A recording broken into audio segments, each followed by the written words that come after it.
Olá, meu nome é Cláudia Macieira, sou especialista em saúde e educação e neuropsicóloga e hoje estou aqui para apresentar o tema Diagnóstico Precoce do Espectro do Autismo, assunto que tem mobilizado profissionais da área de saúde, educação e família, e quem abordará o assunto será o neurologista infantil e membro da BNEP Rio, Dr. Jair Luiz de Moraes. Espero que vocês gostem, não esqueçam de compartilhar e curtir o nosso vídeo.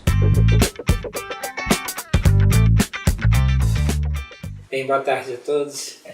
Obrigado, Cláudio, pelo convite, participar dessa troca de informações, vamos dizer assim, pedindo para que eu abordasse sobre essa questão do diagnóstico precoce dos atualmente chamados transtornos do espectro do autismo.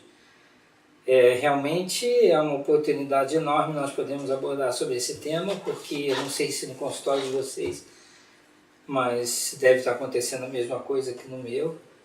A quantidade de crianças com sintomas sugestivos de um transtorno do espectro é muito grande, né?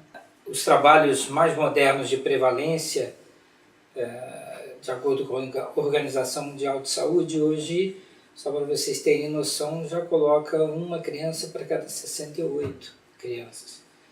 Os trabalhos que eles fecharam, mas tem outros trabalhos que falam até numa prevalência muito maior do que isso. De qualquer forma, é um assunto ainda bastante complexo, né?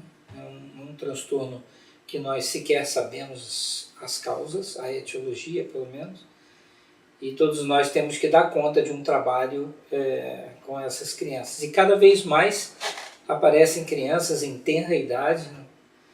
e que culturalmente é um estigma muito forte, e a notícia para os pais nem sempre não é uma boa notícia, mas de qualquer forma o que me traz aqui é para reforçar aquele olhar, não só aquela ausculta do médico, mas uma escuta, né?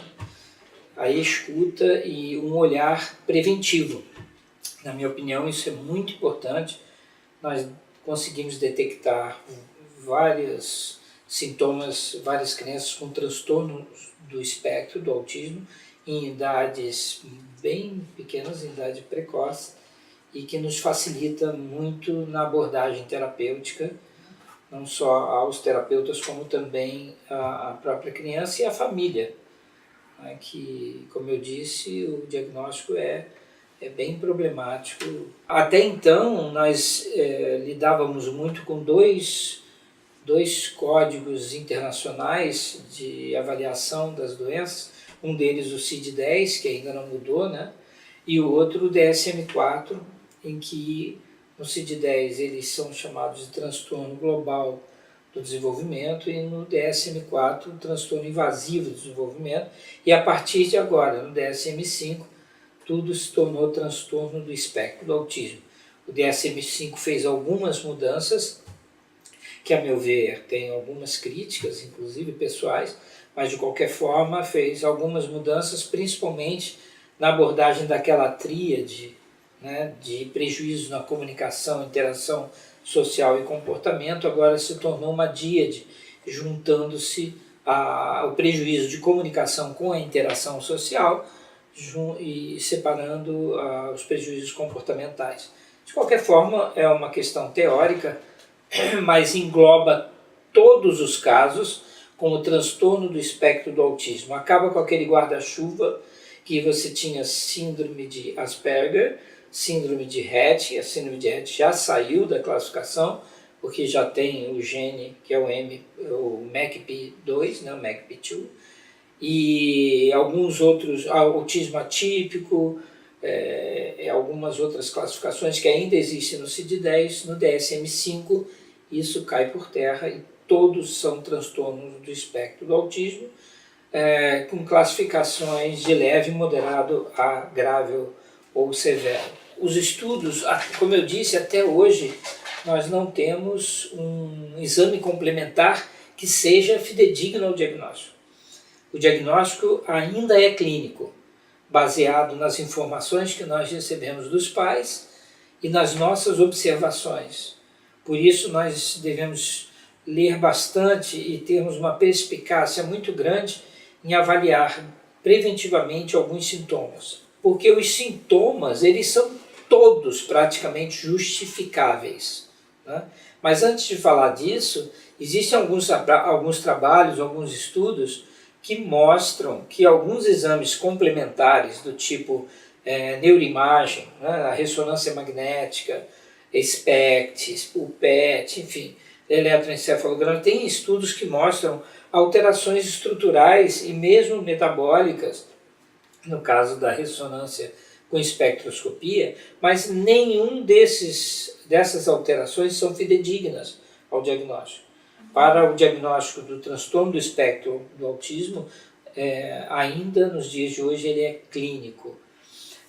Claro que nós pedimos alguns exames de rotina, como avaliação auditiva, por exemplo, o BERA, para que você possa afastar algumas crianças que têm uma deficiência, um déficit auditivo, que podem apresentar sintomas semelhantes.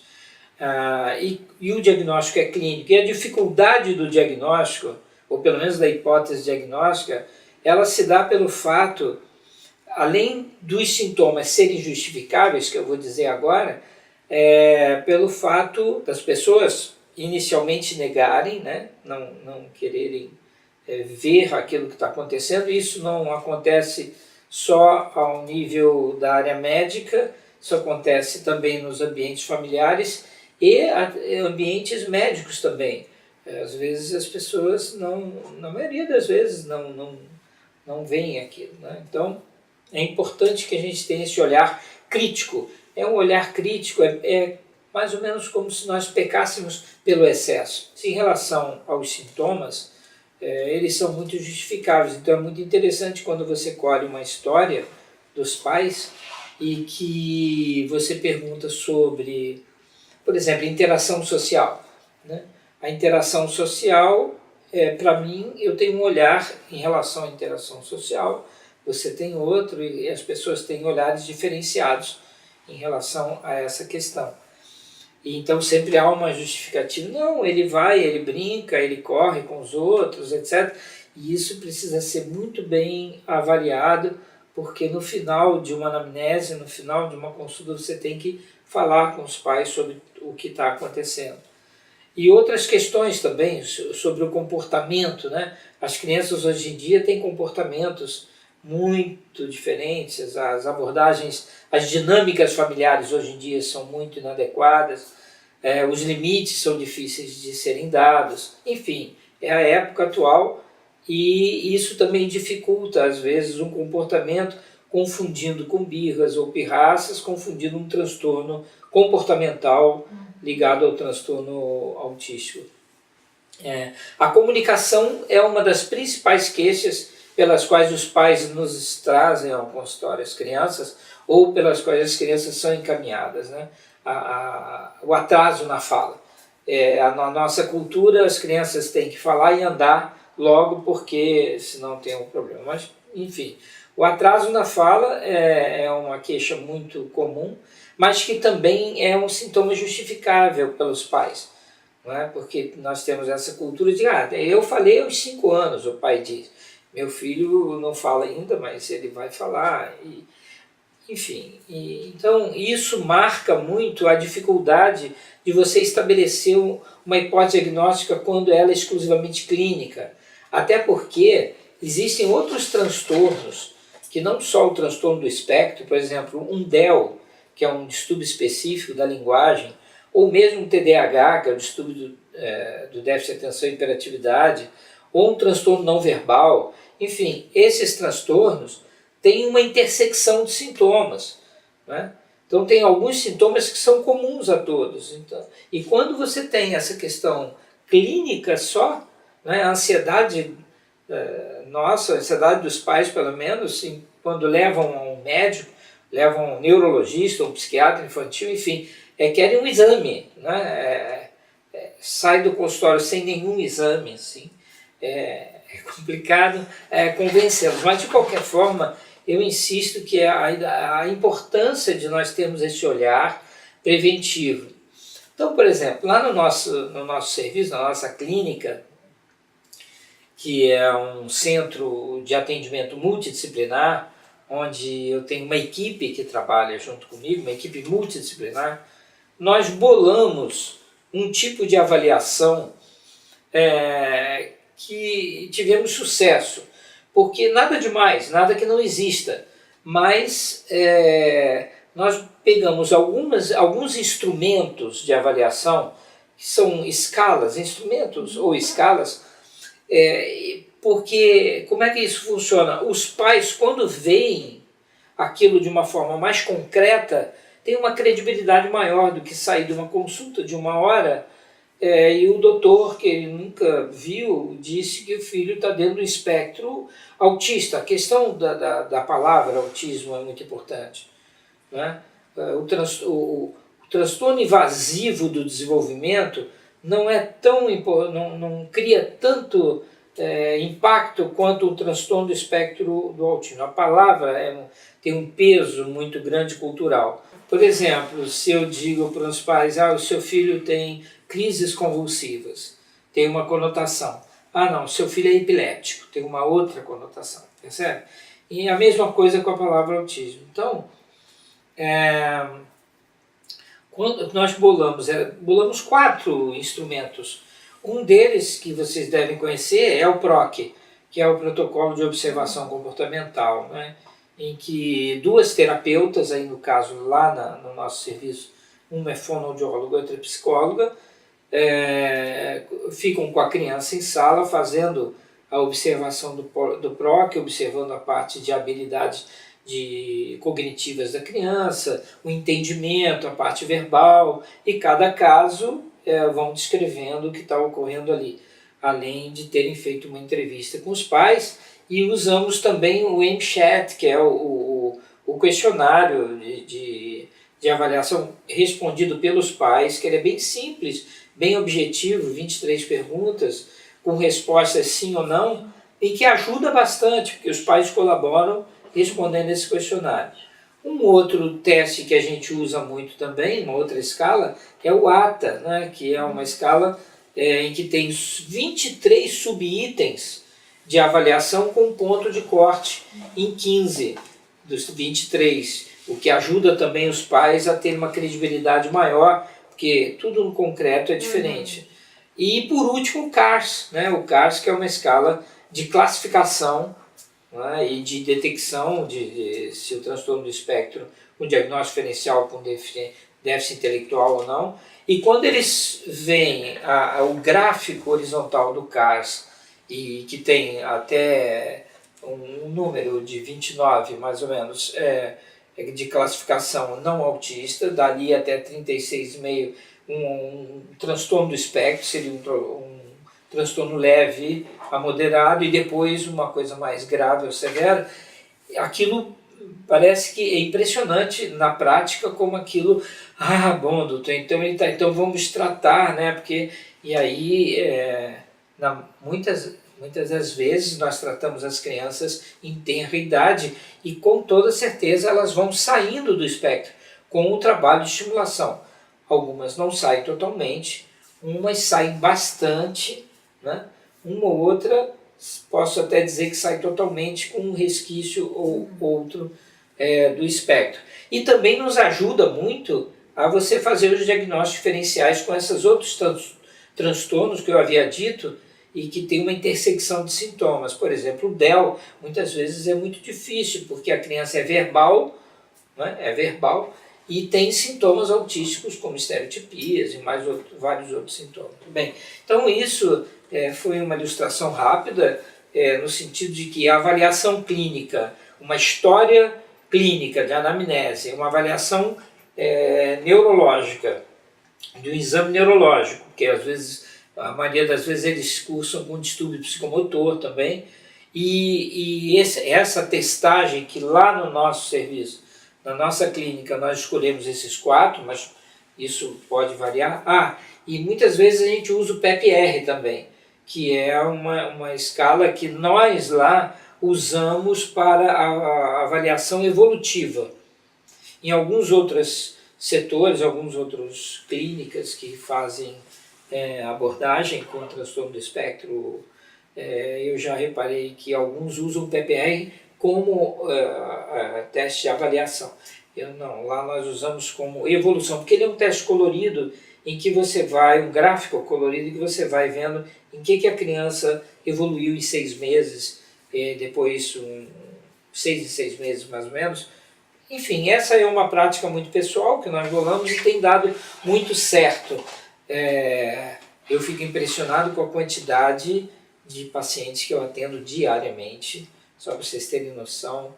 É muito raro um dia eu não atender 3 crianças dentro do espectro. Um dia ou outro eu atendo 2 ou 1, mas em geral eu atendo 3 e às vezes até mais. Eu queria chamar a atenção para alguns sinais e sintomas, né, que assim que muitas vezes, como eu disse, eles não existe uma credibilidade, né? Eu sempre conto isso. Uma vez eu estava no consultório e a mãe entrou com um bebê de 4 meses e eu comecei a olhar para o bebê e comecei a ficar impressionado e achando que eu estava estudando demais e que estava vendo coisa demais. Eu estava vendo um bebê autista e não acreditava, assim, a princípio eu não acreditei, mas era um bebê que ele não parava de olhar para as mãozinhas, ele não atendia os chamados, né? Ele era um bebê totalmente apático, não atendia a nenhum tipo de estímulo. A minha sorte foi que a mãe parecia que havia lido o livro sobre transtorno do espectro na sala de espera e chegou na minha sala e ela foi falando. E a primeira coisa que ela disse foi o seguinte: Dr. Jair, eu quando dou de mamar, ele me olha, mas eu não sinto o olhar dele. Isso me fez assim acreditar mais em mim. Eu fui a examiná-lo e o colocamos em tratamento desde essa época. Claro que eu avaliei se não havia nenhum problema de déficit sensorial auditivo, não havia. E ele cresceu e ele saiu bastante do espectro. Hoje ele já tem, não sei exatamente a idade dele hoje, mas ele já é uma criança na fase escolar, tem alguns resquícios ainda em relação à interação social, mas está indo bem, assim, dentro de um contexto, indo bem. Mas em relação aos sintomas mais preventivos, que eu chamo de sinais de alerta, né, desde a fase de bebê, esses bebês eles podem ser bebês tanto hiperativos como hipoativos. São bebês que às vezes no relato são muito calmos ou são muito irritadiços, né? São bebês que não interagem, como eu disse, isso do mamar, não interagem com o olhar, são bebês que não balbuciam, não reconhecem as pessoas, a mãe e as pessoas mais chegadas. Todos esses sinais vocês podem ver que são justificáveis. Né? Todas as vezes você chama atenção alguém, a avó, a tia, a madrinha, que geralmente na consulta vão todos, e cada um tem um olhar diferenciado. Nós terapeutas não devemos ter esse olhar. Eles não demonstram interesse, né? Demonstram serem bebês indiferentes. O contato ocular, muito importante o contato ocular, que é um outro sintoma super justificável. Ele olha assim, doutor. Né? O atender aos chamados, nem sempre eles atendem prontamente aos chamados, né? Mas às vezes você diz, pai, então chama, fulaninho, aí já não estou dizendo em bebê, já uma criança um pouco maior, fulaninho, e ele não olha. Aí a mãe, fulaninho, aí ele olha, viu doutor como é que olhou? Entendeu? Mas aí vem o nosso olhar crítico, né, terapêutico, ele não atende aos chamados, né? Como deveria. Não, são bebês que geralmente não sorriem, como eu disse, não reconhecem as pessoas mais chegadas. Problemas alimentares são muito bandeirosos assim. Problemas alimentares são crianças que são muito seletivas ao se alimentar, né? São os maiorzinhos, são crianças que têm dificuldades de mastigação, né? E muito seletivas no alimento. Umas não comem sal, só comem doce. Isso é uma queixa do dia a dia, assim. Distúrbios do sono é uma outra queixa muito importante. Crianças com terror noturno, com pesadelos, com sonilóquio, falando dormindo, enfim. As queixas de distúrbios do sono são muito importantes. Fobias, são crianças um pouco maiores também, que demonstram fobias, medos por objetos, os objetos mais estranhos, assim, às vezes uma coisa que está ali na mesa e eles têm medo daquilo, às vezes frutas, medos de banana, medos de alguma outra coisa. Movimentos repetitivos, também muito justificáveis, quando as crianças, em geral, quando estão muito eufóricas, e aí tem uns movimentos em flapping, em geral, mas podem ser vários movimentos, tapar os ouvidos ou fazer com os dedos, são vários movimentos, são chamados movimentos estereotipados, né? As estereotipias, geralmente elas aparecem, surgem quando a criança está muito eufórica, por algum motivo. Uma coisa importante também, quando a criança usa o brinquedo de uma forma diferenciada, né? Ele não dá função ao brinquedo, se fixa muito numa parte do brinquedo, por exemplo, se tiver um carrinho, ele vira ao contrário, fica assim olhando a rodinha, girando a antena do carrinho. E eu estou citando o exemplo de carrinho, mas pode ser qualquer tipo de brinquedo. O jogo social, o jogo de imitação também é bem precário. As crianças maiores, uma queixa muito comum é a dificuldade do controle esfincteriano, né? O controle esfincteriano dessas crianças é muito, porque muitos têm medo de sentar no vaso, entram em pânico, fazem assim, ficam muito irritados. As mudanças de rotina também, muito interessante que as pessoas não percebem, mas às vezes a mãe muda um sofá da casa, ou às vezes muda, bota o arroz aqui, o feijão aqui, no dia seguinte põe ao contrário, não querem comer. São pequenos detalhes de mudanças de rotina que essas crianças reagem muito mal e as pessoas vão atribuindo a uma série de coisas. Quando eu disse que há uma resistência inicial dos pais, eu quero dizer do ser humano, né? Ninguém quer que o filho tenha algum problema. E como os sintomas são todos justificáveis, em geral acontece assim, não, ele faz isso porque nós mudamos de casa. Ele reagiu assim porque nós trocamos o carro. Ou ele está fazendo assim porque é na casa do tio que vai.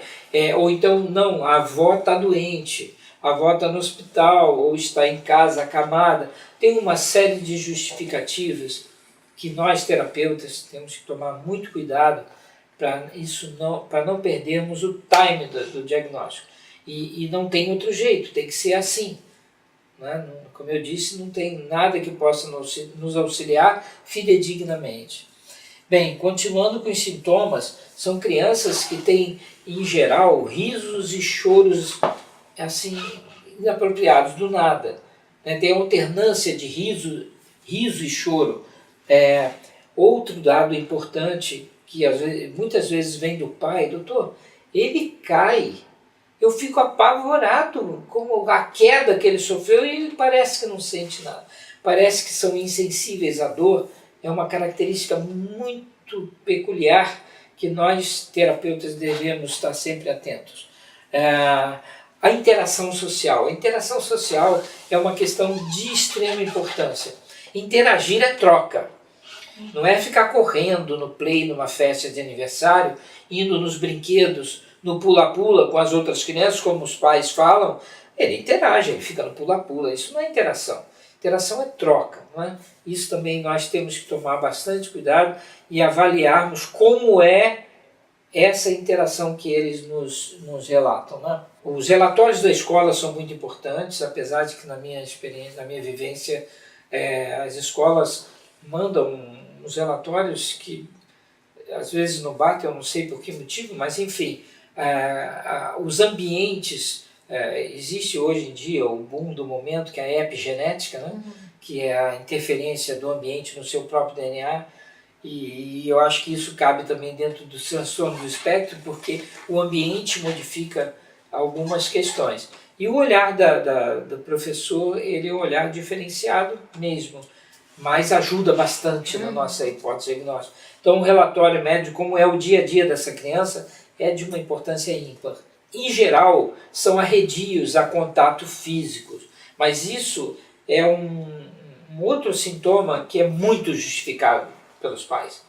Não, ele adora, ele gosta, você tem que esmiuçar bastante para ver que tipo de contato e com quem ele gosta. Assim como na questão da interação social. Claro que ele interage, os primos estão lá todos os finais de semana, ele corre para lá, brinca com os primos, etc.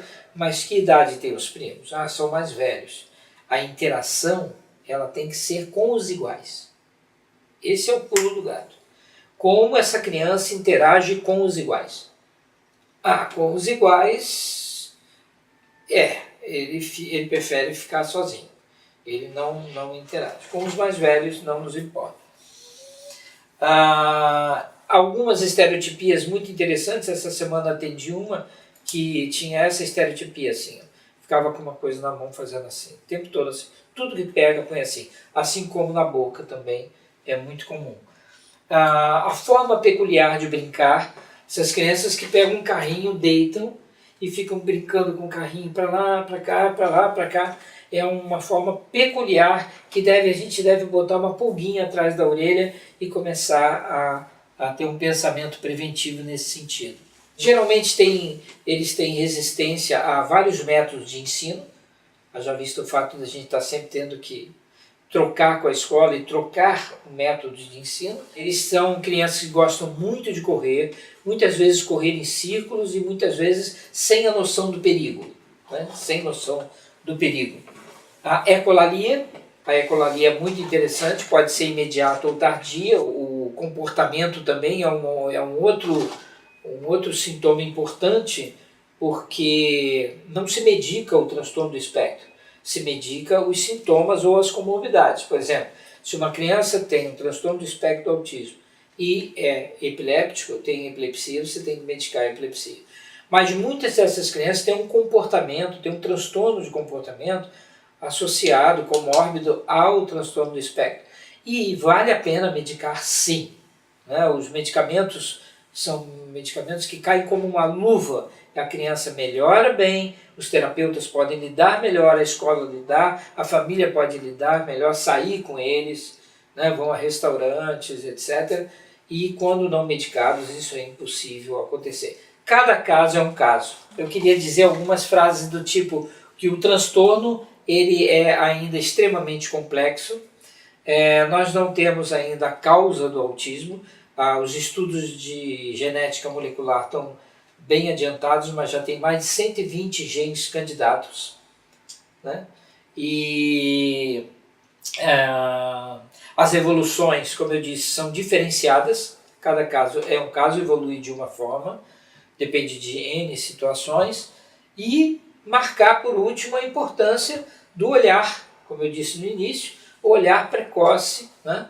Não custa nada, nós fazemos uma avaliação bem feita, fazemos uma estimulação multidisciplinar bem feita, com a esperança de que alguns consigam sair do espectro. Para isso, muito obrigado.